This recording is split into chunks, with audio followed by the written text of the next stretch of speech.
Hello there, it's Irene here again. So, let me tell you something. I also wanted to bring you another take a peek at, and this time it's for Speakeasy. This is a visual novel for a mature audience.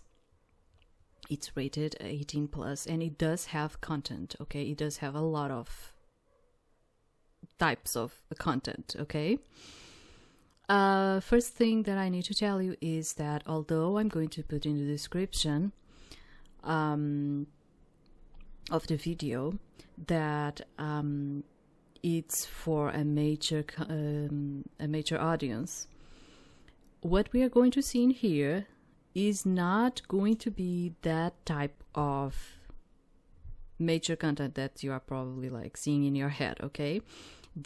What I'm doing in here is trying to make kind of a demonstration, okay, of the game, and not actually be playing it in a full state where you are going to see certain scenes that you might be imagining. Yes, that's it, because they are going to happen later in the game, not at the beginning.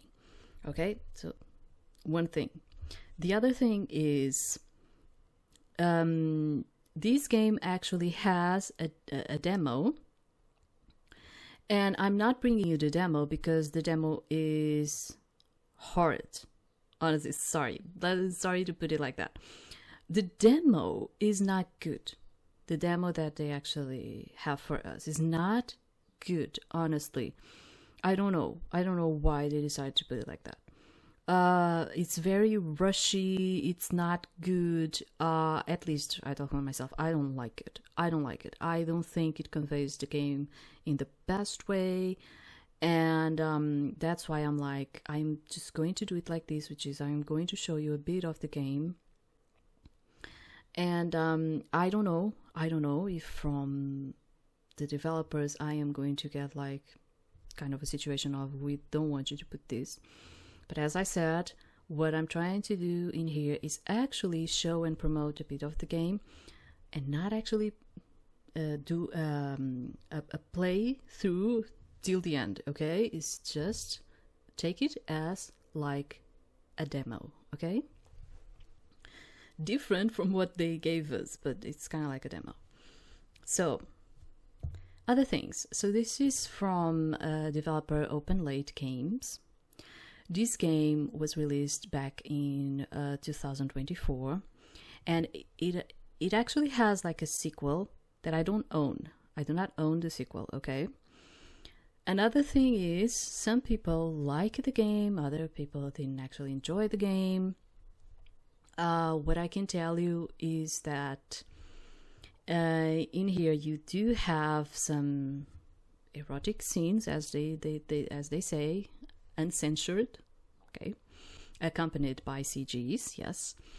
The game has a common route and 6 possible romance routes, and 4 of those routes are with a single male love interest, 1 with a sapphic love interest. It like see it as like the lesbian one, you know, and 1 polyamorous route with 2 male love interests.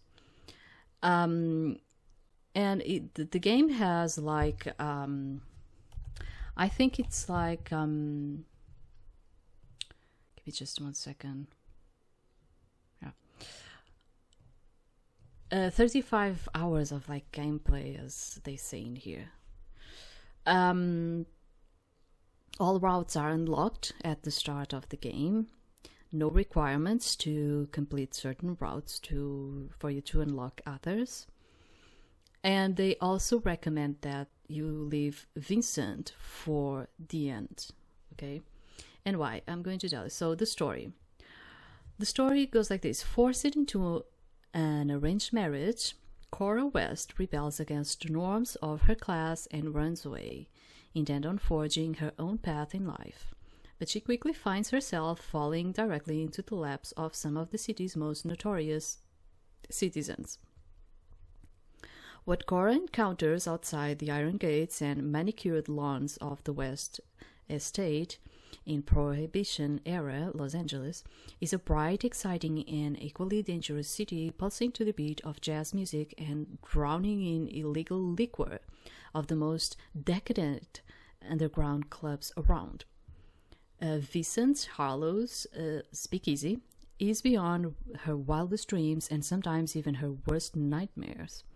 Direct her actions and determine whether she will make it out with her heart intact or lose herself in the glamour and excess. Yes, you have ways in here of actually getting completely mad.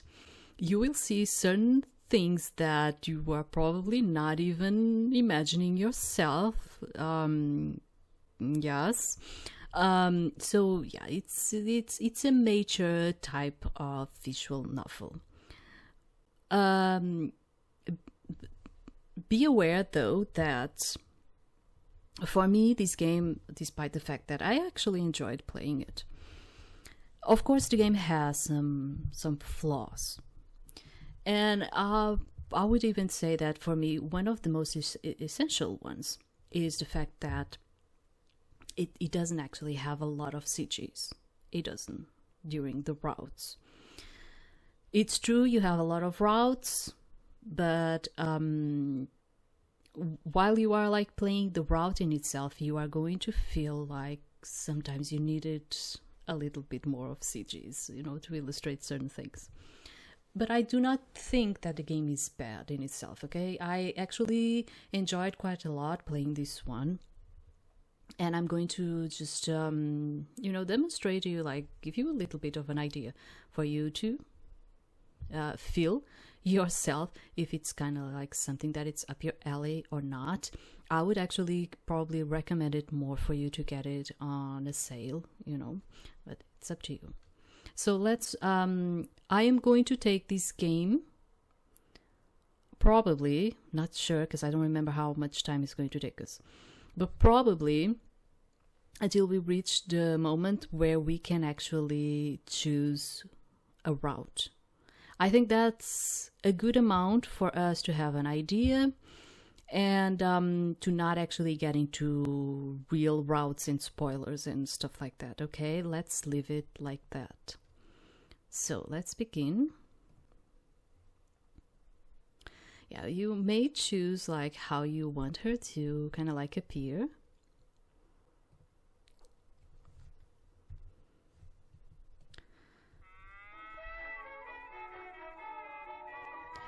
So October 1927, Los Angeles. A melancholy jazz tune filled the darkening room as the sun set beyond the inky blue ocean in the distance. I wish you could do something about the background of the text box. You know, I always complain about that. And you have like just these type of settings. You don't know, you can change the font.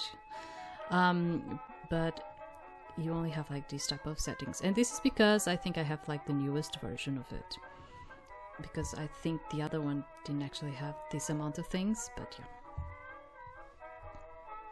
a single figure slumped over the arm of a sumptuous couch, and her heavy sigh was drowned out by the chorus coming from the gramophone. Her eyes drifted closed as the words of lost love filled her heart. Abruptly, the record scratched and skipped, and eyes the color of peach blossoms flew open. No. She lunged at the player and lifted the needle from the ruined record. It's kind of funny because we just came from the other one, and the other one had like such a tiny text font, and now I'm just seeing like this font, and I'm like, of course this one is better. It's just that it's kind of messing with me because I came from the other one, and now this one is a lot larger. She lunged at the player and lifted the needle from the ruined record. How could this have happened? As she lamented the loss of her favorite record, the doors separating her from the outside world were thrown open. buzzing, sharp electric light rushed in. The dreamlike atmosphere dissipated. Daddy, the most horrible thing has happened. Pumpkin, what's wrong? Tell me. My favorite record was scratched. Is that all? I've had it replaced in the morning. She slouched back against the couch with a pout. But I wanted to listen to it now. Well, if it means that much to you, I suppose I can send someone out for another. Out for another what? Tell me, you aren't overindulging our daughter again, Archie? Archie rubbed the back of his neck as if his wife's sudden words had slapped him. Have you forgotten what we've came here to discuss? Right, darling, of course. Archie wiped the indulgent look from his face and turned serious. Evelyn stared up at him with bright white eyes. Evelyn, what is it, Daddy? Well, this matter... It has been some time since the subject was last broached, but your mother and I have come to a very serious decision. Evelyn's expression turned from confusion to joy at her father's pause. She grabbed his hands excitedly. You changed your mind, so now I can go to the Lake Como for the summer. No, you spoiled thing, you will be married by spring. Evelyn froze, her mouth agape. Oh, this must be some sort of joke they are playing on me. That's quite funny, Mother. What on earth could be funny about this? You mean you're not... But Daddy... She threw herself into her father's arms. As he patted her back affectionately, his wife's fiery gaze burned into him. He cleared his throat. This is for your own good, Pumpkin. Don't lie to me. This is just about the business, isn't it? Don't speak so disrespectfully to your father. But Archie pushed his daughter away by the shoulder. So help me, you will do as we say. Evelyn fell silent. She could count on one hand the times he had raised his voice towards her. Married, how could they do this to me? Daddy, please, please don't make me. You knew this day was coming. Your father and I worked hard to secure a suitable match for you after you spurned every eligible bachelor from Santa Monica to Pasadena. Hot tears stung her eyes.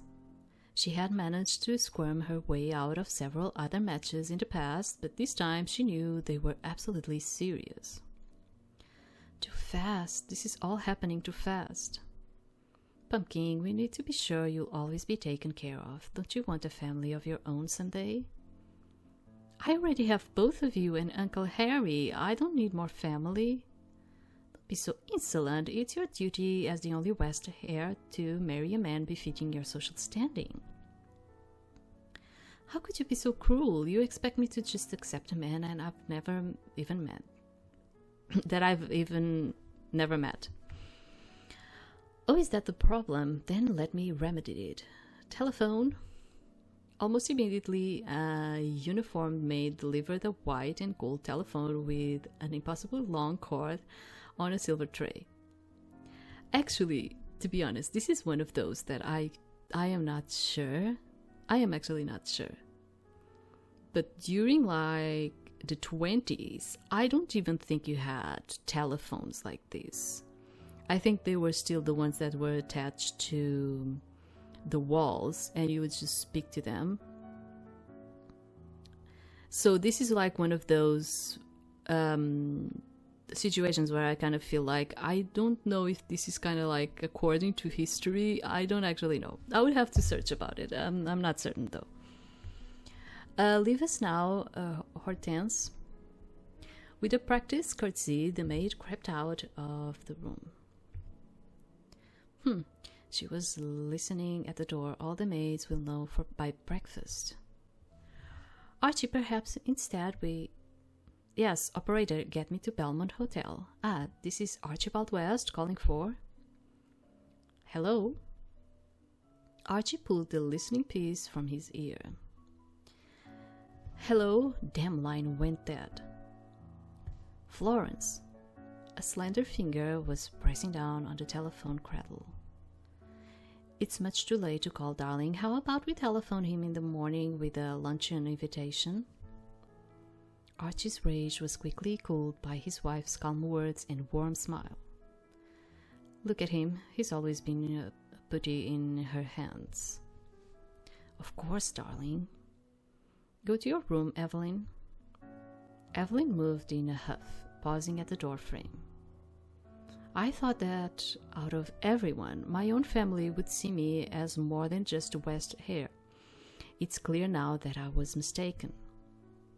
She slammed the door behind her. Florence exhaled a deep sigh. That was even harder than I expected. I know, dear. We're doing the right thing, aren't we? Of course we are. We are doing what parents ought.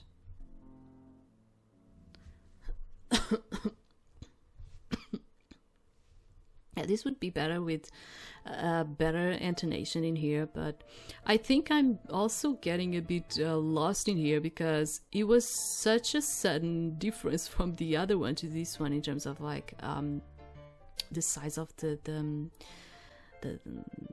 font, you know, is kind of messing with my mind. Evelyn collapsed onto her bed and sobbed into the sea of feather pillows and satin. The outpouring shower showed no signs of slowing even when the door opened sometime later and a soft voice called to her. Miss Evelyn, I've brought your nightclothes. She ignored the young maid and buried herself further into her bedding. I'll take those. You are dismissed. Evelyn's back tensed at the sound of her mother's voice. I thought you sent me away. So I did. I never said I wouldn't follow. Get up. Her mother's tone left no room for argument. Evelyn pushed herself up and sat on the edge of the bed. Put this over your eyes. You'll regret it for the rest of your life if you see your fiancé for the first time with a swollen face. Florence pressed a cool towel into her daughter's hand. Evelyn's shoulders shook from a fresh wave of sobs after hearing the word fiancé. Mother, please, I'm not ready. Enough, we've doted on you too much. My mother would have turned me out of her home if she had ever heard me speak the way you do. I'm sorry. You're a woman now, and there are certain expectations even we aren't able to avoid. We allowed you to run wild for far too long. The temper she'll inherit from her father flared and burned away the tears. I think we can... Let me just see. Maybe a little bit, okay. I think it's a bit low. Oh, maybe not. Wait. Yeah, I forgot that I put it lower for me in my ears and not for you. Yeah, I did. I forgot about that. Sorry. Because it was because of the other game.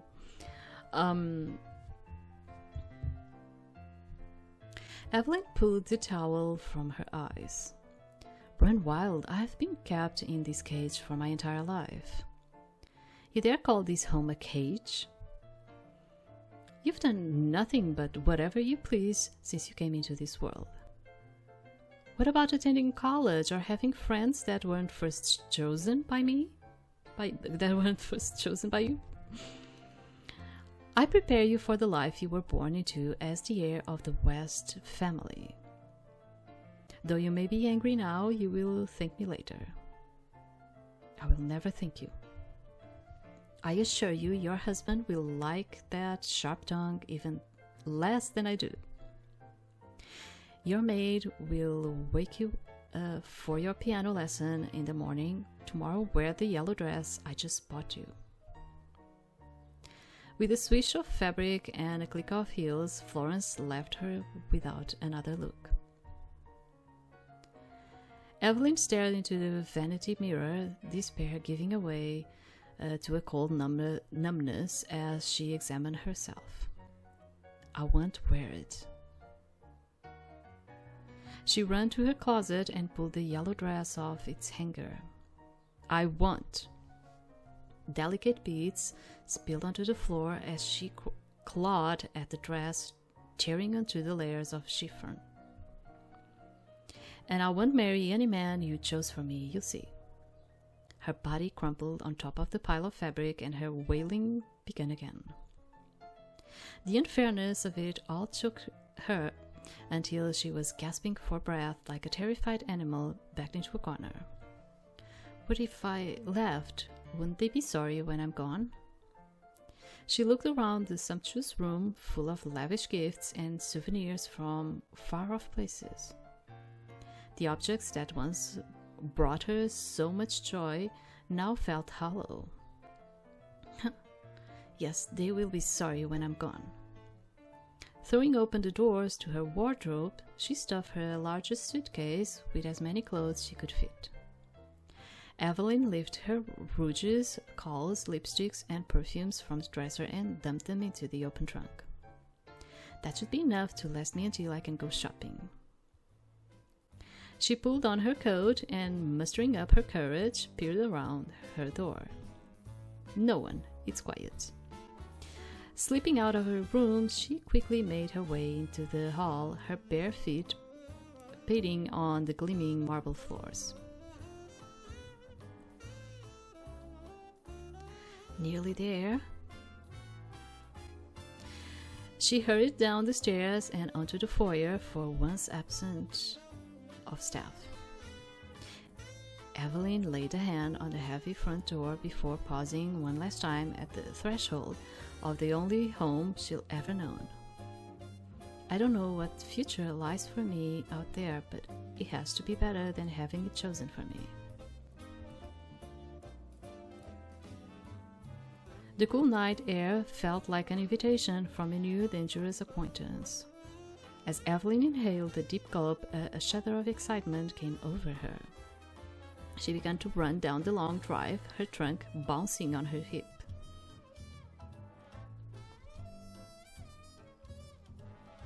Almost there, hopefully George is sleeping like always. She crouched low through the wrought-iron gates to avoid the gaze of the snoozing guard. Rounding one last corner of edges, and she was out. I did it. I've really done it.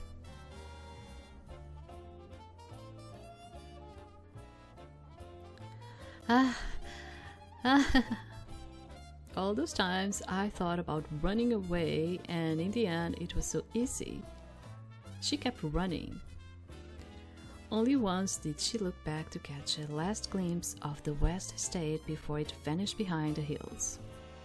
The rows of secluded luxury estates and their perfectly manicured lawns gave way to the sprawling city below.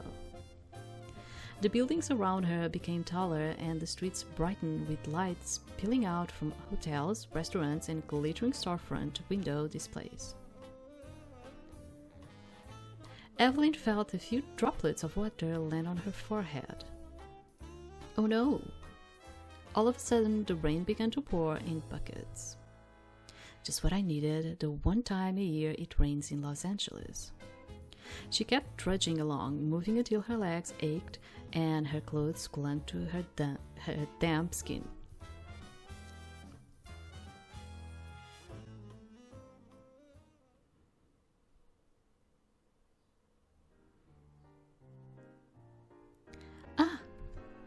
A car passing by ran through a muddy puddle, soaking her from head to toe. My clothes are ruined. The car sped off without slowing down. I'll have to go buy a new coat tomorrow. This silk will never come clean. Now desperate for a place to clean up as well as to spend the night, she squinted at sights for any indication of where she was. Spring Street, I think the Belmont is up just ahead.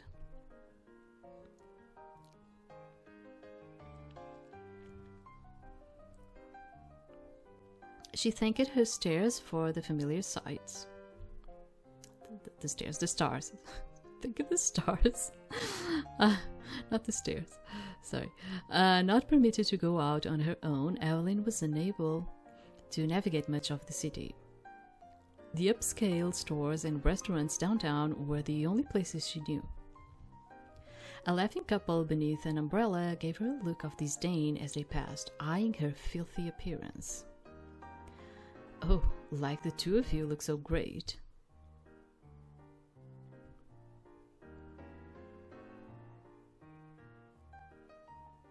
Finally, the Belmont came into view. The elegant hotel stood as a beacon in the dark, rainy night. Familiar and comforting, this was where Evelyn and her mother would often have lunch after shopping trips. Its glowing lights promised warmth and respite from the rain.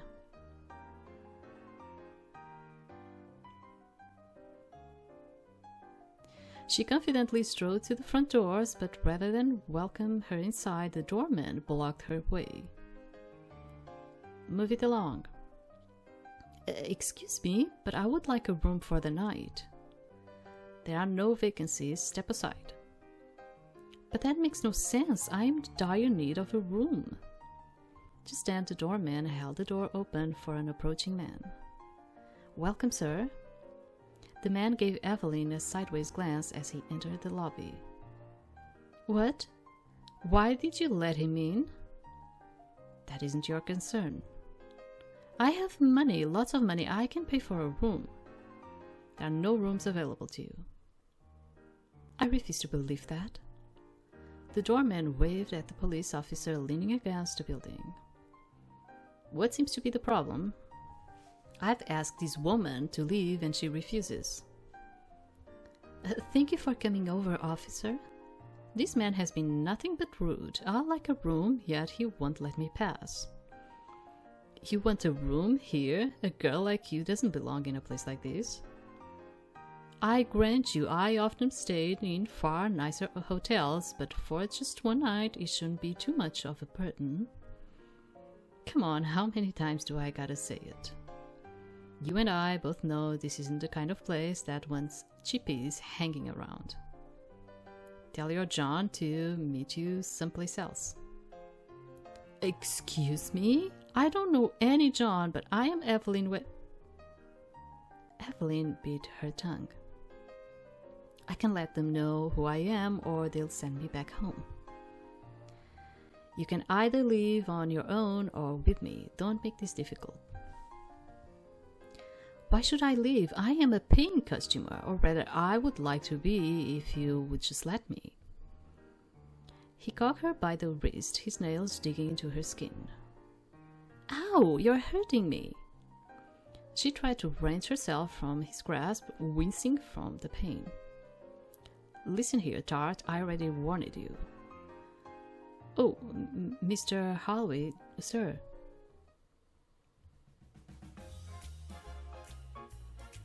When the officer and the doorman froze, Evelyn looked up to see a debonair man strolling up the steps. His shoes were polished to a mirror shine and his suit was perfectly tailored, details Evelyn was trained to notice. But the handsome curve of his lips and sharp look in his eyes were not like anything she'd ever seen. The man nodded at the doorman as he sparked up a cigarette. "Gentlemen." He flashed the officer a charismatic smile. The officer loosened his grip on Evelyn slightly, catching the man's attention. "Please don't let me stop you. Although it's a bit rude not to extend the invitation when it's my own girl you are fondling." "What?" "Oh no, it's not how it looks, Mr. Harlowe. Sir, I had no idea she was one of yours." Evelyn shook free of his grasp, rubbing her wrist with a scalp.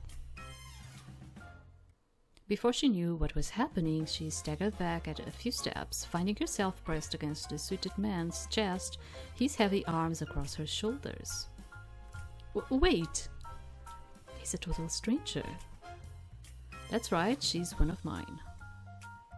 So if you'll excuse us, I'll be taking this one up for a spin. You will not. His arm squeezed around her lips, muffling her cry. Apologies, sir, we were mistaken. I'll let it slide this once.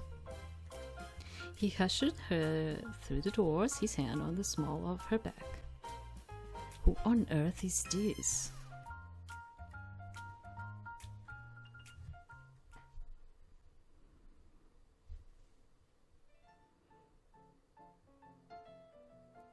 Once out of sight from the doorman, Evelyn quickly wrested herself out of the man's grip. What did you think you were doing, grabbing me like that? Their eyes finally met. He hadn't bothered to look too closely at the girl before. He raised an eyebrow with a glimmer in his expression. I was saving your ass from getting tossed in the slammer for the night. Well, that doesn't mean you ought to slam me around either. You know, most people in your situation would thank me. Why the nerve of this man? I'm sure you think being a man of means allows you to do whatever you like, but I promise you I'm not the sort of girl impressed by those things. Huh? He tucked a dripping lock of hair behind her ear. And you think being a beautiful girl means you can order around anyone you want. His fingers rested behind her ears for just a moment. She shivered involuntarily at his touch. This man could be the death of me. But the fact is, kitten, you are simply muddying the carpet. He sauntered to the front desk while Evelyn stood stock still in the lobby. Let that girl book whatever room she wants. Yes, Mr. Harlowe. He strolled away towards the rooms without another look. Evelyn watched his back retreat up the stairs before shaking her head and composing herself. One room with a skyline view, goose down bedding, and a deep bathtub. She's going to pay a lot for this. Later,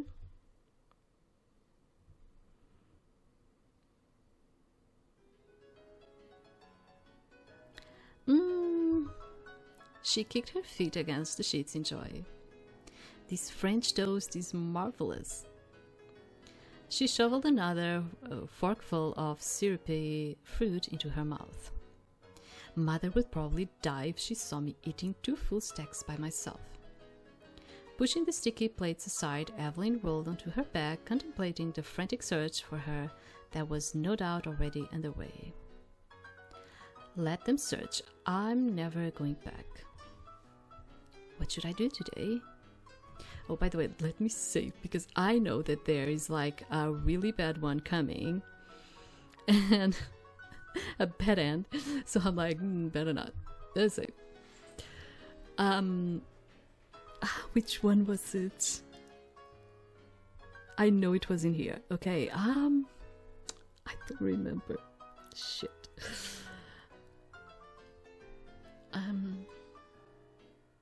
Let's get our hair then. I think it was the hair. I don't know. I don't remember. We'll go back. It's fine. We'll go back. Evelyn propped herself up and her elbows to see her face in the mirror. She ran a hand through her long brown hair. Anyone would recognize me like this. She held up her hair in her reflection, trying to imagine it shorter. I guess I have to cut it.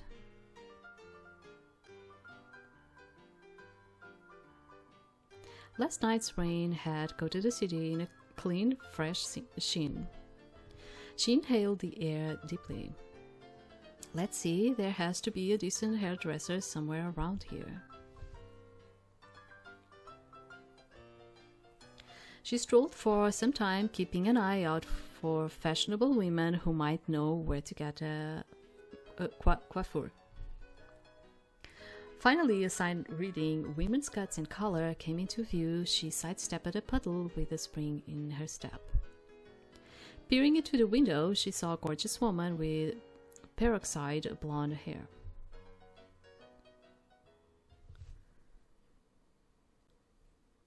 later.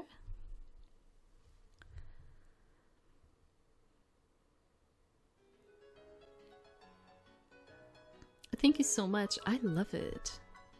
Resisting the urge to twirl out of the saloon, Evelyn felt her newly buoyant curls now several inches off her shoulders. She caught sight of her reflection in a parked car window. And so blonde, I don't look like myself at all. She practically skipped back to the Belmont, riding on the thrills only a new haircut can give.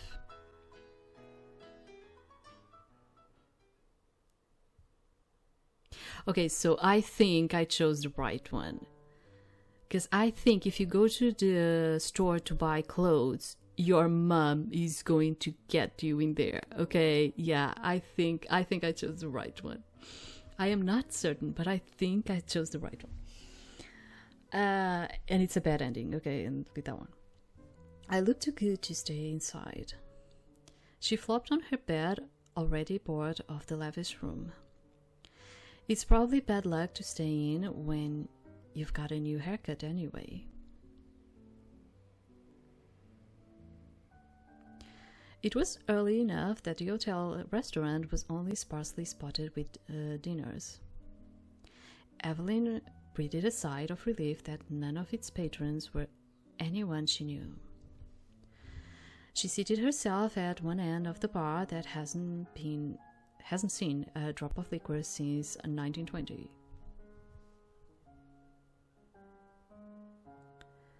A lemonade, please. Coming right up. Evelyn tried to avoid looking too self-conscious as she patted her curls for what felt like the 100th time. I wonder if it's true what they say about blondes having more fun? Club soda and a lime. It's that man from last night. The bartender passed her a lemonade, pretty spirals of lemon and cherries swirling in the glass. She pretended to be very focused on sipping it while sneaking glances at the dark-haired man. I like the new hairstyle. She nearly choked on her drink. It suits you. How did you recognize me? For better or worse, kitten, you've got some unforgettable eyes. Kitten? That again, it's the second time he's called me that. Who does this man think he is? We didn't get a chance to properly introduce ourselves last night. Name's Vincent Harlowe. Pleasure. He took her hand and brought it to his lips. Flabbergasted, Evelyn retracted her hand at once.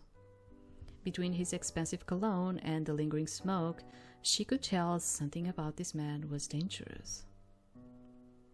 But there was also something devastatingly appealing. Vincent contemplated her utterly unfazed. And you are... I can't give my real name. What is your middle name? Okay, we can go with Cora, or we can name ourselves other things. I always name it her another thing, but yeah. We can go with Cora, it's fine.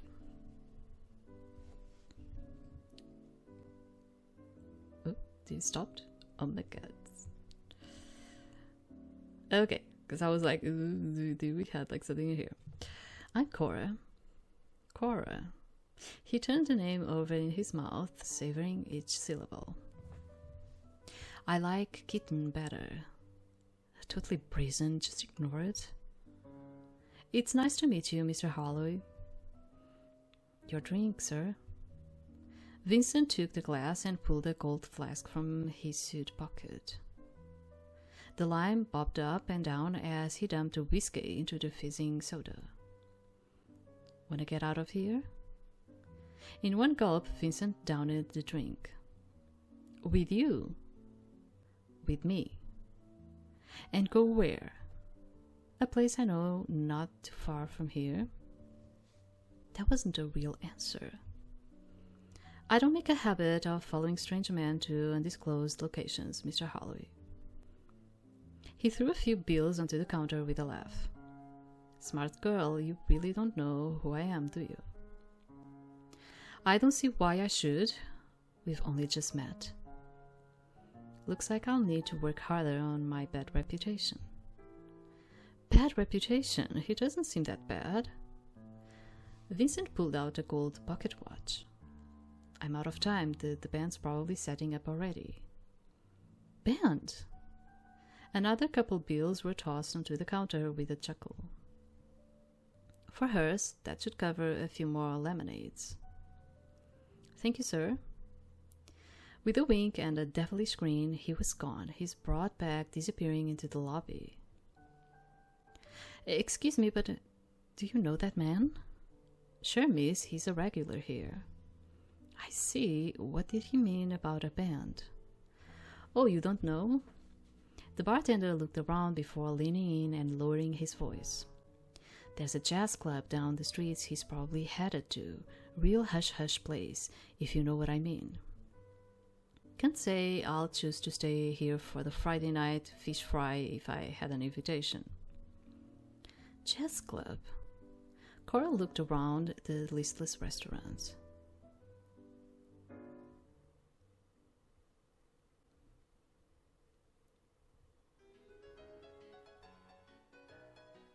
Good evening, sir. A chauffeur pulled open a door. Evening, Lloyd. Just you tonight? Just me, despite my best efforts. We'll better... Wait! Vincent paused, a sparkle in his eye as he turned towards the voice. Change your mind? The bartender inside said there's jazz. Sure, kitten, jazz, dancing, and actually, let's not spoil the surprise. I promise it's like no place you've ever seen. Cora stepped forward, her heart suddenly beating wildly. Show me.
I've gotta tell you, I am actually glad that, because I couldn't remember that there was like this trailer, I'm actually glad that nothing that could be censored in the air happened, you know, like, because otherwise I would have to do something about the video, you know. I was like, Okay, up you go, come on, everyone's waiting. He guided her to the sidewalk. Two rough-looking men, with their faces obscured below umbrellas, were loitering in front of a heavy door. The light from a flickering street lamp reflected off a smile filled with gold teeth. She shrunk away from him and gripped Vincent's arm, wondering how someone could have lost so many teeth. Fellas. Boss. Vincent clapped the gold-toothed man on the shoulder as he pulled the door open.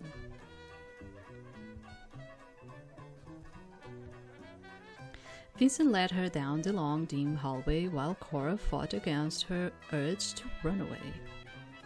Waiting for them at the end of the hallway was another door and two more men, though these were dressed much more fashionably. They would have looked right at home in any of the finest establishment in the city. Cora kept walking forward, expecting this door to be opened for them as well, but she found herself being tucked back instead. Oh, you won't find anything through that door but a restaurant with overcooked roast beef and a bunch of geezers who aren't very much fun.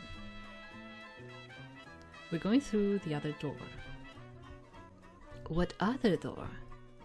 Cora looked around them and didn't see any other exits from the hallway. Vincent grinned, delighting in her confusion. This one. He pushed the wall to his left, and to Cora's amazement, it smoothly gave way, revealing a descending staircase. What sort of place is this? She dropped Vincent's arms and retreated a few steps. Not getting scared now, are you, kitten? If you think I'm going down in some dirty basement, you are quite mistaken, sir. Vincent's eyes narrowed. I have it cleaned every morning. Are you the facilities manager here? Sure, something like that. Another door opened at the bottom of the staircase, and jumpy, vibrant jazz poured out. A couple laughing and falling into one another pushed past Cora as they tried to climb the stairs. The drunken man's laughter gave way to frantic desire, and his hands began to wander down his companion's body as he took her lips like an animal. Oh, to be doing such a thing in public! If you like to watch, I can show you much better than that. Cora ripped her gaze away from the couple. I don't know what kind of a woman you think I am, but... Cora was interrupted by an elated scream when the man picked up his date and carried her towards the end of the long hallway. Just as Cora was wondering what waited for the woman after she'd been taken away by her lover, Vincent swept her away towards yet another set of doors. It's one of those clubs, you know. You understand. Vincent shrugged off his coat and tossed it into the counter. He rang the bell and looked into the room with annoyance. Do I have to do everything around here? A young man with tousled hair and the color of violets stepped behind the counter, wiping sweat from his brow with his sleeve. Where's the girl you're supposed to be working tonight? Something came up. Vincent's face hardened. It's not what you're thinking, boss. If you break another code, check girl's heart, and make her quit, I'm putting you on restriction. I think this already says quite a lot about how this guy is going to be. I don't think I've ever seen you around here before. First time? Yes, it is. What's your name, doll? It's Cora, East. That was close. I need to get used to using a fake name. Milo leaned over the counter, resting his chin on his hand. The light hit his striking golden eyes as the corners of his lips curled into a dangerous smile. I'm Milo, how about you save a dance for me once I wrap things up here? She's with me, why don't you get your work done, kid? It's just a little old dance, I wouldn't do anything half as bad as you would. Cora's eyes flashed between the two men, glares at each other. Milo was the first to break into a smile and look away. So what do you say? I don't care who this Mr. Harlowe is, he can just decide who I will and won't dance with. I suppose that would be fine. Milo paused his drumming of the countertop to clap in triumph. Great, now that's settled, I better get back to work. See you inside, Cora. Just before they walked through the door, Vincent shot Milo one last threatening look. He's the code check boy. Code check boy. Yes, that's exactly what he is. Milo watched them disappear into the glowing grand saloon before calling back over his shoulder. The young man's face had grown serious, no trace of the smile that had just been there. Okay, we are talking, let me tell you. Yes, you are going to be seeing certain things in here. Think of them like gangsters, okay? Think of them like that. He rubbed the sore knuckles on his right hand before slinking back into the coat room. Since you stayed quiet like I asked, maybe I won't kill you after all.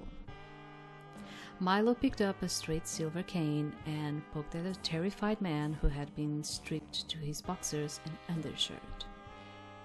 Although tightly bound and gagged, his swollen, bloodied face turned towards the sound of Milo's voice.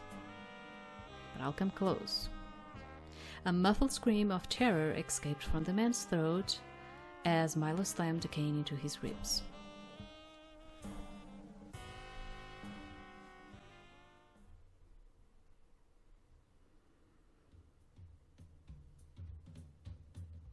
The cramped archway of the courtroom door gave way to a grand ballroom.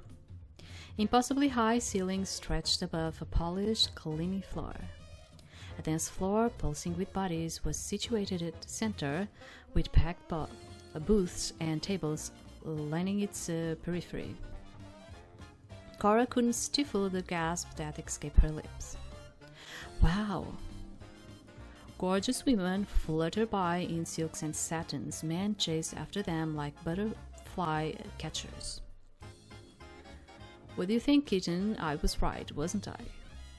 Cora nodded, spellbound. This place was certainly like nothing she had ever seen. It's spectacular. She would have been happy to linger in the doorway all night, but Vincent seemed to have a destination in mind.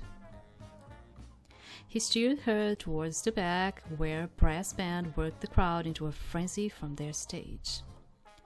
Towering palm trees dotted the floor. How did they get those inside? Cora craned her neck to try to get a look at their uppermost leaves.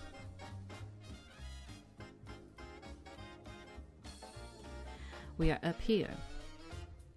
He fiddled in his coat jacket as they ascended the steps before pulling out a nondescript key. Oh.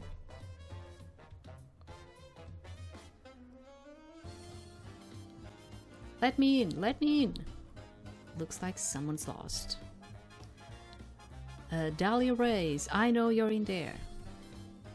The man swiveled his head towards Vincent and Cora's impeding footsteps. His eyes are completely bloodshot. Can I help you? You, Mr. Harlowe, sir, I need to see Dahlia right now. Well, if she's in there, she certainly doesn't want to see you. Why not? Why won't she see me? I need to try again. Goodness, he's urgent. Perhaps a scorned lover? How to put it so you'll understand? Dahlia doesn't want to see you in the same way you or I wouldn't want to see a worm. It doesn't bother her or really affect her in any way, but she'll rather not, you see? Did you just call me a worm? I think you beat me to it.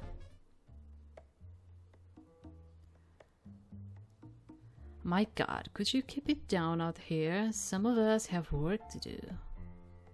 Cora's breath caught in the back of her throat at the sight of the woman in a suit who emerged from the office. Her delicate features rearranged into an expression of disgust as she looked down at the man cowering before her. You, I told you to leave. Leave? How could I leave after that fortune you told me? My business will fail and my wife will leave me. What kind of crook are you to say such a thing? Doll, I'll get security. No need, you're right, I did leave something out of your fortune. She tilted the man's chin up towards her, his eyes glimmering with hope. Your wife has been fucking your brother for 8 years. Your son may very well be his. Everyone knows but you, and they laugh at you every time you turn your back. The man sank to his knees, his face crumped in despair. The scarlet-eyed woman glanced at her watch. And right about now, they are fucking in your bed. If you hurry home, you may be able to catch the grand finale. The man stumbled away, limping down the stairs. Oh, and if you want to off yourself, spare your family the trouble of the body and just jump off the Santa Monica pier. I presume even someone like you would want your wife to be happy. She swept back into the office without another look. Dumbstruck, Cora followed as Vincent led her inside. Yet, like Dahlia, she is very straightforward and frontal, and it's kind of like that.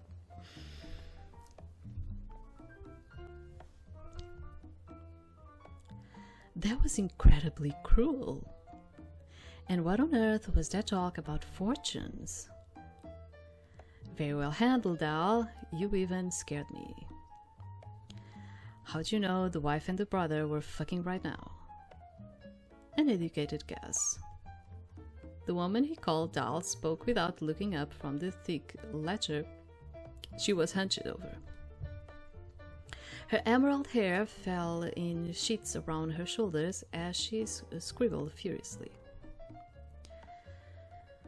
Who have you dragged in this time, Vin? Always the charmer, Cora, meet my right hand.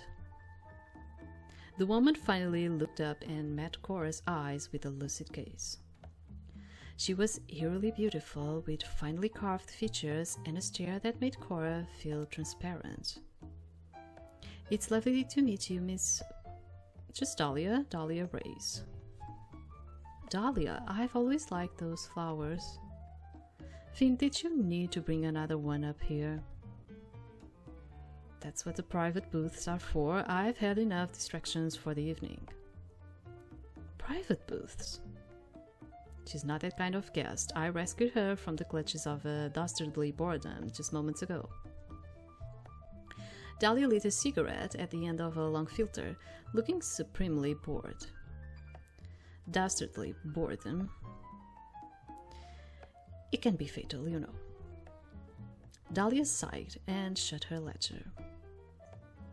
I can see I won't be getting any work done until this charade is through. She gestures at Cora with a fluid wave of her wrist. You want to tell the story, or are you going to let him do it? No, it's not much to tell, really. I was drinking alone at the Belmont restaurant, you see. This one here can throw back a lemonade like you've never seen. Okay, I'm just going to say it again. In case. Cora's lips pursed, but she doggedly continued the story. And Mr. Harlowe and I already had met last night, where I was having a bit of a difficulty with the Belmont security. Due to the rain, I looked perhaps a tad disheveled. She looked like a drawn-out cat. Dahlia inspected her fingernails as they spoke. Is she even listening? And Mr. Harlowe helping me out with them, that's all, really. And have you spent much time at the Belmont before? Well, of course, I've eaten there with my mother many times before. I suppose they simply couldn't recognize me with my ruined clothes. With your mother. What's your last name? Rats, I said too much. It's, no one we know. She's some out of towner from San Francisco. Wasn't that right, kitten? Why would he lie for me? Yes, that's right. We come down here often to visit our cousins. Dahlia raised an eyebrow with a skeptical look, so Cora quickly continued. Since I'm not from here and all, I only knew how to get to that one hotel by heart. And still that doorman tore me away. Some nerve. Then to top it off, he called over an officer to send me away like I was some sort of vagrant. Vincent perched on the desk, rustling some of Dahlia's papers out of order. She glared at him. Vin, I swear, if she was just some charity case, why did you have to bring her up here? Took a special interest, I suppose. I don't know what to do with you. When will you ever have time to work if you keep inviting up every girl who catches your eye? Doll, come on now. Stop calling me that. Cora looked on as the two bickered like children. Vincent pinched Dahlia's ear while she swatted at his large toned arms. Almost as though they were speaking some private language, Vincent turned back to Cora with the air of having come to a decision after a lengthy discussion. Now that's settled, kitten. What do you say, you and I? Another whack. Can it, Warlow? I'm not done. Vincent rubbed his bicep with an exaggerated pout. Look, I know a little Los Angeles witch girl when I see one. I don't know why you're trying to hide it, but you know I'll find out why. Lying? You don't believe me. Dahlia pinched the bridge of her nose in exasperation. Did you not just watch the scene outside? I'm a seer. A seer? Fortune teller, kitten. Oh, so that's what that was all about? That's amazing. I've always wanted to visit a psychic. Dahlia's visibly winced. But wait, what does a facilities manager have to do with a psychic?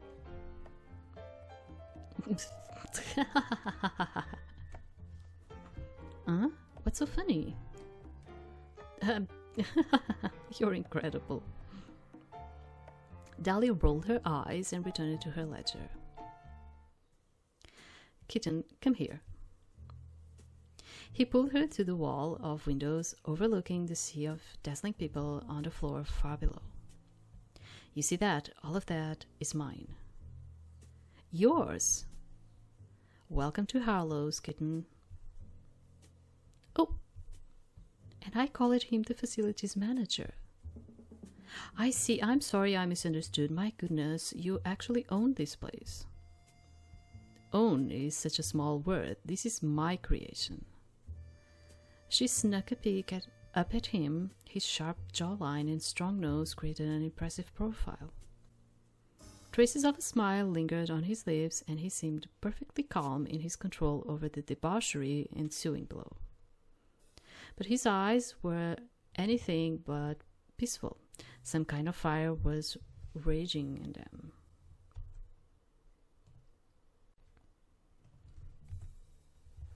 He's like a ruler surveying his kingdom.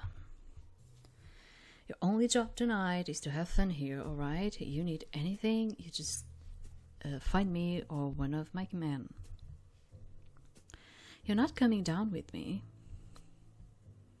He has work to do. So she was listening after all. I'll come check on you later. How's that? Cora inhaled a sharp breath of excitement. Now get down there and see it all for yourself. Okay. With a buzzing feeling of both fear and thrill, Cora exited the office. The door closed behind her. Dahlia joined Vincent at the window, and together they watched the girl take the stairs down, two at a time. Vincent lit his own cigarette, and they both took long drags before Dahlia broke the silence. What did you bring her up here for? You didn't even fuck her. Perhaps I did plan on fucking her and was only being a gentleman because you were in the office. Like that's ever stopped you before? There was a twinkle in Vincent's eye when he caught sight of Cora's twirling on the dance floor down below. I don't know what you're thinking here, Vin, but you do know an ordinary girl will get eaten alive in this place, don't you? Trust me, that is no ordinary girl.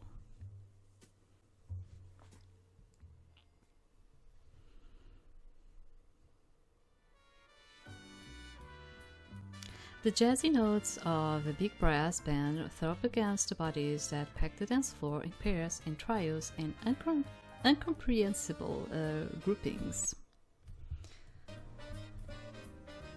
It's also new. Ouch. Hey, look out, Jane. A couple had nearly Charleston's her into a palm tree. Charleston is a type of dance, okay. His partner giggled as Cora felt her face grow hot. My name isn't Jane. Poor thing, she must be new. Ignore them. Still, they were right. She was overwhelmed, and it must have shown on her face. Mew? She heard the soft cries of a cat. What would a cat be doing here? Continuing along the edges of the room, she crouched slightly to listen for the meow again.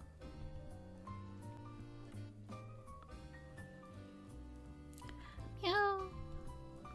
Oh! The beautiful sounds were coming from underneath a chair shrouded by large plants. Cora bent down, making eye contact with the icy blue eyes of a little white cat. Hello there, little one. Aren't you a cutie? Meow. Stripes, is this... could this really be a baby tiger? How did you happen to end up here all alone? Are you lost? Cora stretched a hand towards the tiger cub, who cautiously sniffed it. It's okay if you're scared. This place is a lot to take in for me too. It's alright, I won't hurt you. The little tiger slowly crept out from beneath the chair. There, that's it. Come on now. Once freed, he bounded up into Cora's arms. Ah, you're too cute. She took a seat and snuggled with the cube, who was getting more playful by the moment, petting locks of her hair. They watched the party go by for a few moments when a cart of pastries thundered past. Meow! Wait, don't! The little cub leaped from Cora's arm and ran off after the desserts. Cora sprinted to follow, but the cart and cube were quickly swallowed up by the crowd. Rats, where did he go? I say, I've never had such a delicious cherry Danish in my life. That way. Excuse me, pardon me, just need to get through.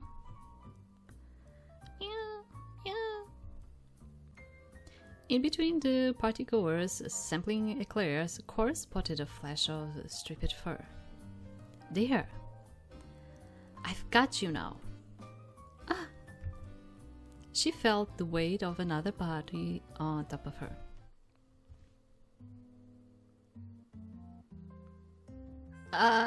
Sorry. The man sprang to his feet, reached down to lift Cora, then retracted his hands as though he thought better of it. Cora stifled a gasp at the dark, strange tattoos snaking up his arms and exposed chest.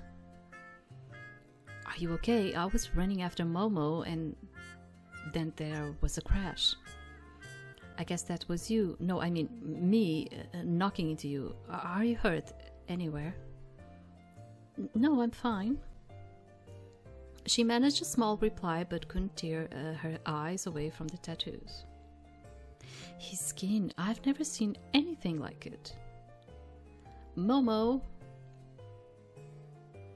Within all the commotion, Momo had managed to scrouge up a pile of pastries. He happily chomped and cooed contentedly. There you are, you caused a big ruckus for everybody. Apologize to the nice lady. Yeah.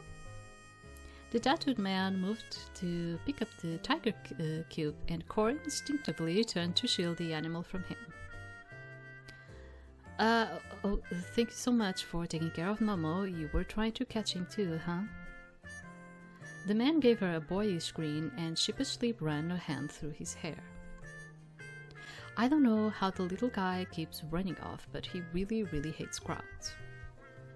So it's lucky he likes sweets so much, or I might not have found him for hours. He's yours. Yep. Well, he's actually Mr. Harlowe's, but I raised him since he was just this big. The tattooed man held his hands a few inches apart. I see. Well, he's a darling. I've never met a tiger before. As if in response, Momo gently nipped at her index finger. See, he loves you. All right now, Momo, up you go. He scooped up the cup and held him easily in a single hand. Momo chirped in delight, nuzzling the man's wrist. Oh, and I'm Silas, by the way. You already met Momo, so I ought to give you my name too. It was a pleasure to meet you, Silas. My name is Cora. Cora, huh? That's a really pretty name. Why, thank you. I'm really, really sorry about the incident back there. I would never mean to do anything like that. It's really alright. I've already forgotten all about it. Oh, good. Okay, say bye now, Momo. Yeah. Goodbye, Momo. With another brilliant smile, the man disappeared into the crowd again. Those tattoos were fright, but he still seemed awfully sincere. Pardon? A stranger had linked elbows with her and whisked her onto the dance floor. Where are you taking me? Taking you, honey, it's just a dance. Swept up in the lively atmosphere, she twirled from partner to partner, her giddiness increasing as the music sped up. No one knew her, no one cared. The thrill of anonymity coursed through her as she pressed up close with people whose names she would never know and didn't care to learn hers. I never knew music could feel so alive. More than anything, the music was her companion, surrounding and buoying her.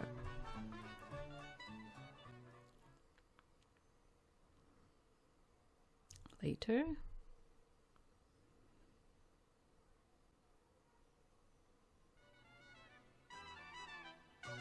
After a particularly fast dance, she flew to the sidelines to catch her breath. How much time has passed? 10 minutes? Excuse me, do you have the time? Nearly 1. I should go to the booths before they get too crowded. 1 o'clock in the morning. How did it get so late? Miraculously, she didn't feel the least bit tired. I ought to explore a little more.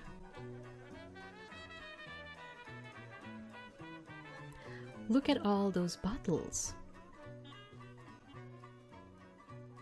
I haven't seen a place that serves alcohol since Rome last New Year's. Look at the portraits in here. Okay. So, Marshall, our bartender. What it will be, miss? Oh, I'm not sure, Mr. It's Marshall. The bartender peered at her for a moment before leaning forward. He's looking rather intently. Is something wrong? Rosy eyes. Excuse me? Mr. Harlowe told me anything is on the house for the girl with rosebud eyes. I see, that was generous of him. So what would you like? Cora scrutinized the rows of bottles behind the bar, trying to make out their labels. I don't suppose you have a menu. Afraid not, and honey leaves a paper trail. How'd you like me to make you something popular with the girls? That sounds just fine. She watched him as he poured the simple syrup in with a liquor, adding shaken ice and topping it off with a deep red juice. A curl of lime adorned the rim of the glass he handed her. Is there alcohol in this? Sure is. I can make you another if you prefer virgin. No, I'm here to do as I like, aren't I? Mother's not here to watch over every sip as though I'm at a church. Cora gingerly took a drink. Her eyes lit up. You can't taste the alcohol at all. It's sweet all the way down. Well, that's the idea. The music shifted from its upbeat jazz to a more languid, dramatic tone. What's going on? Must be showtime. Oh, is it all right if I take this with me? Honey, you can drink in the powder room for all I care. Such a crowd. One by one, beautiful women emerged from behind the velvet curtains, decked out in feather and sequin costumes that glittered beneath the bright lights. The audience roared in its enthusiasm. Ah! Lowered from the ceiling's invisible height, a lithe, I don't know, I'm not certain how to pronounce it, figure dangled by his ankles, silken ribbons tying him in impossible knots. His silvery white hair floated around him like an unearthly angel. Upside down, he moved his body in hypnotic rhythm, moving in tandem with the taut net of ribbons. The crowd fell silent at the sight. Before their eyes, he stretched his limbs open as though in bloom. One hand, then the other, found the ribbons. He pulled himself upward in time with the strings instruments as they sped up their tempo. His spellbinding. Under the golden spotlight, his pearly skin appeared as though translucent. His otherworldly features, almost like he had been drained of all color, could have been carved from ice. Suddenly, without warning, he brought his ankles to his mouth and tore the ribbons with his teeth. He's going to fall. Tumbling towards the stage, he flipped in the air until he landed on his feet without a single quaver. The audience erupted in cheers, exhaling a collective breath. I've never in my life seen such a performance. Without taking a moment's pause, the silvery man slipped seamlessly into the dancer's choreography. At her side, Cora noticed a figure staring just as intently at the stage as she was. When the lights flashed, they reflected off a tear making its way down his cheek. She returned her gaze to the stage. Moved to tears, I can't blame him. It is a marvelous performance. When she looked back at the man, the place he'd been occupying on the dance floor was empty, the crowd moving forward to fill in the emptiness. Cora looked around, but her curiosity quickly waned as the dancers started a new number. She was unable to tear her eyes from the stage for the rest of the performance, her heart racing as she watched.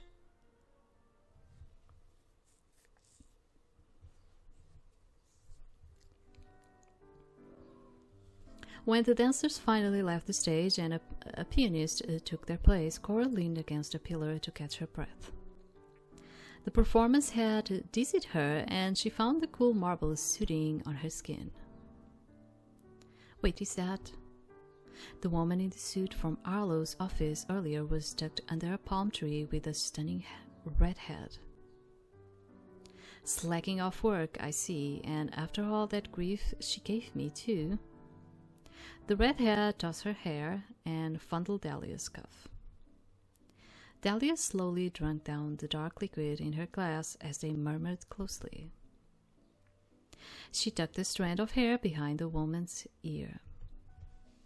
A sweet smile spread across the redhead's face. What could such a cold person have said to make her smile like that? Cora surreptitiously moved closer to listen. I was hoping to get some time alone with you. You will soon. Things have just been crazy with the business recently. It's more work than I can keep up with. You always say that. But from what I've seen, you can keep up with just about anything. They seem close, sisters maybe, but they don't look anything alike. Dahlia downed the rest of her glass before taking the redhead by the elbow into a private booth. That's not a bad idea. I'd like to get some rest myself. She spotted a nearby booth shrouded in darkness that had a perfect view of the pianist. Sliding onto the plush velvet cushion, she couldn't help but sigh at the relief to her aching feet. Good, isn't he? Oh! Cora turned the interior of the booth with a shock. A man sitting in the shadows spoke again with the smooth, refined accent of someone from Great Britain. I'm terribly sorry, did I startle you? No, I didn't realize the booth was occupied. She moved to leave, but the man reached out and gently touched her shoulder. Please, you're welcome to stay. There's more than enough room. I don't wish to impose. It's no imposition. I was just admiring the pianist's talents myself. The man moved into the light and Cora could finally see him clearly. Neat, navy blue hair stood out against an even more neatly tailored suit. He didn't look like the sort of man who would be in a place like this. But do I look like the sort of girl who would be in a place like this? The man waved a hand outside the booth and a waitress came over immediately. Another bottle, sir? Yes, and a glass for the lady as well. Of course. Really, that's too kind. Not at all, my name is Will. Cora. Will shook her hand and smiled. The waitress soon returned with a bottle of red wine and 2 fresh glasses. She reached to pour the wine, but Will took the bottle from her. Allow me. Will set the 2 glasses in front of him and slowly decanted the deep red liquid. There's something magical about mixing American jazz with French wine. He slid one of the glasses towards Cora and raised his own. A toast to unexpected pleasures. Charmed, Cora clinked her glass against his. There was something at once inviting and disarming about this man. May I ask where you're from? The success, though I spent a great deal of time in London. Have you been? Once, my mother and father prefer Italy and Greece when we travel abroad. I don't blame them. What brought you all the way to California? Some family business, I suppose you could say. Oh, are you enjoying your stay? As much as can be expected. I'm rather anxious to conclude my business, though I'll miss the music if I return home. Cora sighed dreamily as both of their gazes returned to the stage. It is something, isn't it? My mother would have kittens if she heard me practicing jazz. You play? He leaned forward on the table, his interest now centered on Cora. Piano? Since I was a girl. Tell me, what's your favorite? I found you.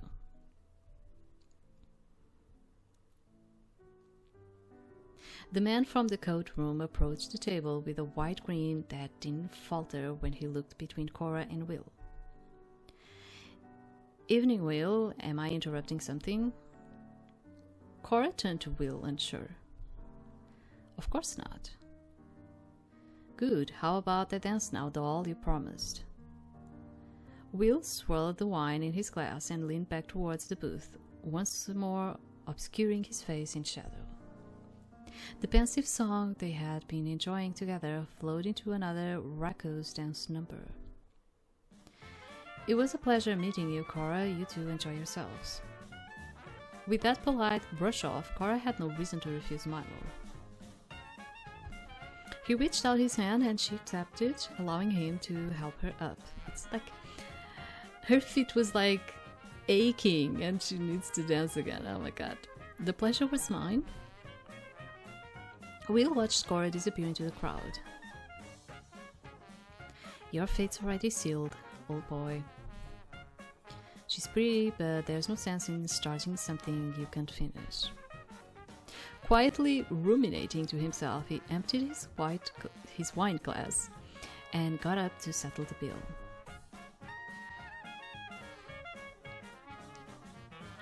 As she was dragged away back into the mayhem of the dance floor, she looked back. But by then, the crowd had closed in around her and she could no longer see the booth at all. Milo took Cora's other hand and soon they blended in with the rest of the dancers as deep night gave way to a misty morning.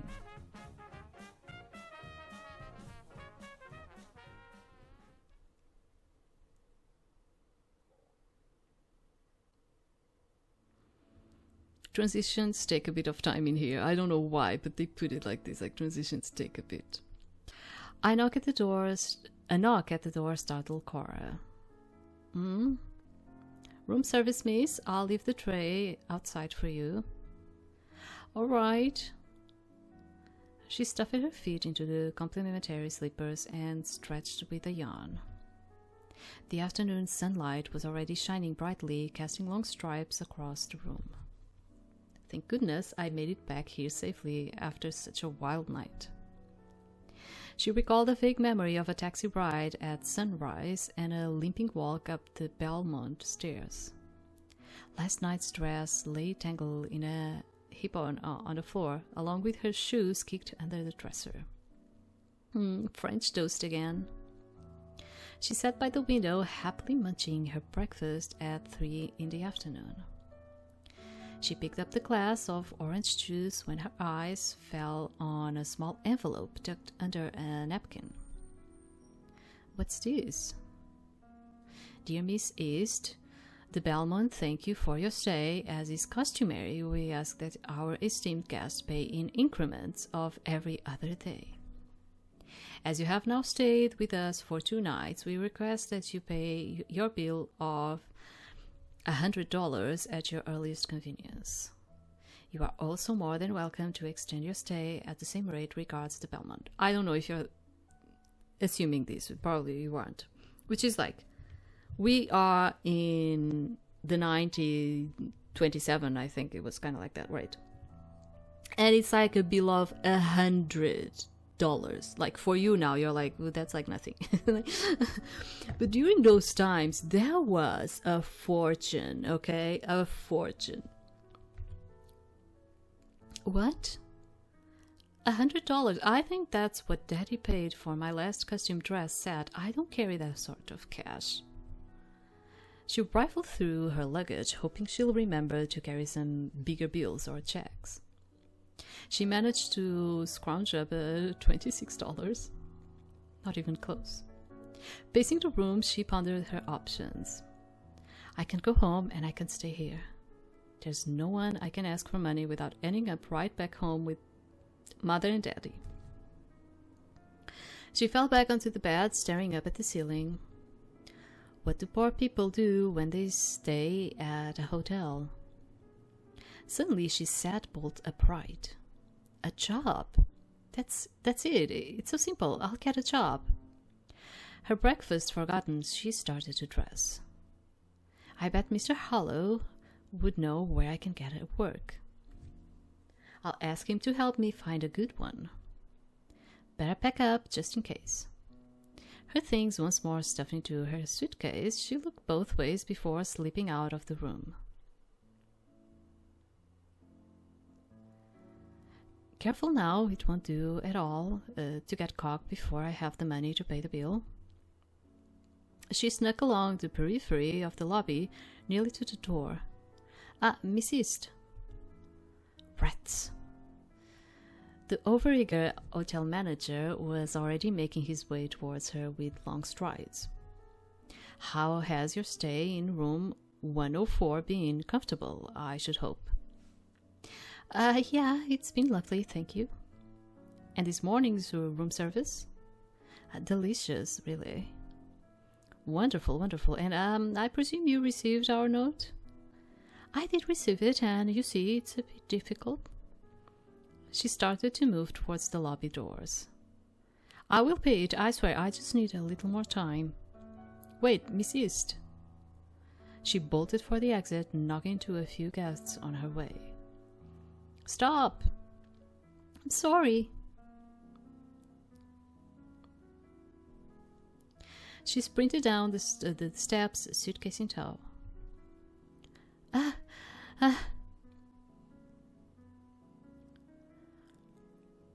"Excuse me, driver." The taxi driver lowered his window. "You need to get me somewhere, missy?" "Yes, to Harlowe's. Do you know it?" The driver raised his eyebrows before opening the door. "Sure, I know it. But I wouldn't expect a girl like you to want to go somewhere like that." What's that supposed to mean?"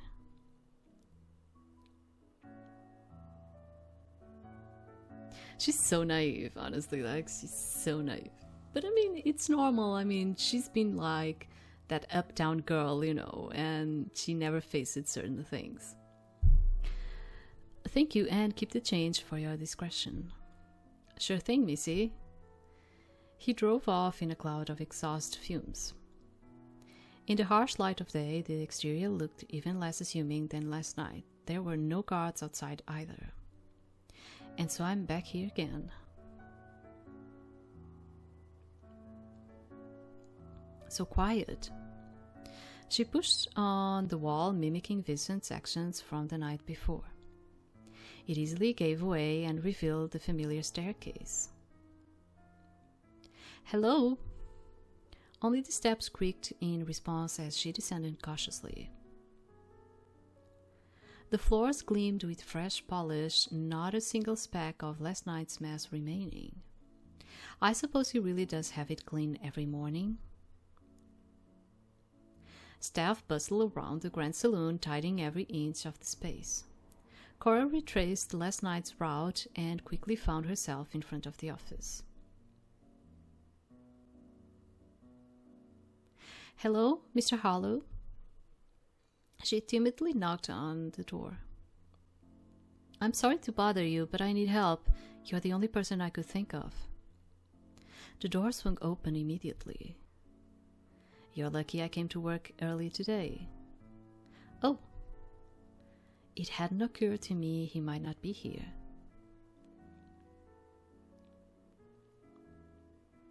She sat at a chair across from his desk. He eyed her suitcase.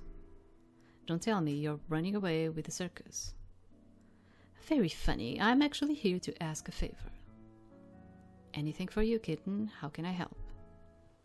"Well, you see, I didn't realize just how expensive the Belmont is. Their nightly fee is absurd." "It is a very nice place, yes. This morning they delivered a 100 bill with my breakfast." Can you believe the gall to bundle that in with a meal? Incredibly rude and seemingly. Yeah, so I thought about it and realized I need a job to pay off that debt. She crossed her legs and laced her fingers expectantly upon her knee. The corner of Vincent's mouth twitched. "So you're asking me to tell you where to get a job?" "Precisely. And what are your qualifications?" "Qualifications? Well, I'm excellent at party planning. Obviously fashion as well. The girls at Feynman's tell me I have excellent taste," and she trailed off, biting her lip. "Is that really all?" Vincent nodded, knowing fully well she wouldn't be able to snag a job even if her life depended on it. "Kitten, just so happens I'm hiring. Why not work for me?" "For you here?" "For me here." "What would I do?" "We have quite a number of things you could help with. Besides, we'll provide you with room and board." "Why would I need a place to stay?" "You can't possibly think you can keep staying at the Belmont and keep racking up that bill." Cora sat dumbstruck. That point had not occurred to her. That does make sense. "So, do we have a deal?" "It feels crazy, but what other option do I have? I can't go home, I have nowhere else to stay, and I'm burdened with debt." "Yes, all right, it's a deal. Cora pushed her hand forward and gave Vincent a firm handshake. Great, how about you start now? Now? But what will I be doing? He kicked his feet up onto his desk, puffing on his cigarette. You were here last night. I'm sure you saw your fill. What most intrigued you? What do you like to do? What are you good at? I'm not sure, to tell you the truth. I haven't been allowed to try much of anything before. It's okay to not know. You just have to make a decision to start something. That's true. She sighed dejectedly. Mr. Harlowe, I'm not sure that I'm actually very qualified. Don't sell yourself short, kitten. I'll set you up with someone you met last night and they'll show you the ropes. Encouraged by his words, Cora thought seriously about who she wanted to spend more time with. So, who's it going to be? Okay, so we're going to stop in here, and I think you already saw a lot of the prologue and premise of the thing. And I do not even know if we can keep it like this. So, yes, you are going to have your Yuri lesbian route in here. Milo is going to be a bit more hard. I don't know how to put it in another way. The polyamor is this one. He's more sweet. He's kind of more sweet. He also has a story, and I don't want to spoil it for you. So yeah, you should. Honestly, I think you should go the way that you want, even if you want to start with Vincent. Honestly, it's kind of up to you. Yes, you will always see something crazy and different in here. It is targeted to a mature audience. Keep that in mind, okay? That's what I would like. That's what I would like to tell you, okay? Keep that in mind. And another thing, do not expect to get like a huge amount of CGs in here. Think it's more about like just reading the story and have fun with it than actually like thinking about like the amount of CGs that you're going to get from here. Okay, I wouldn't even say the smug scenes are also like crazy good, nothing like that. Okay, so this is like one of those games that I would tell you like, yeah, I do kind of recommend for you if you like.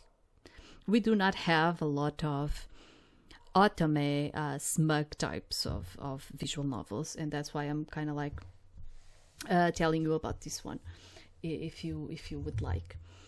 But that's it. So it's completely out.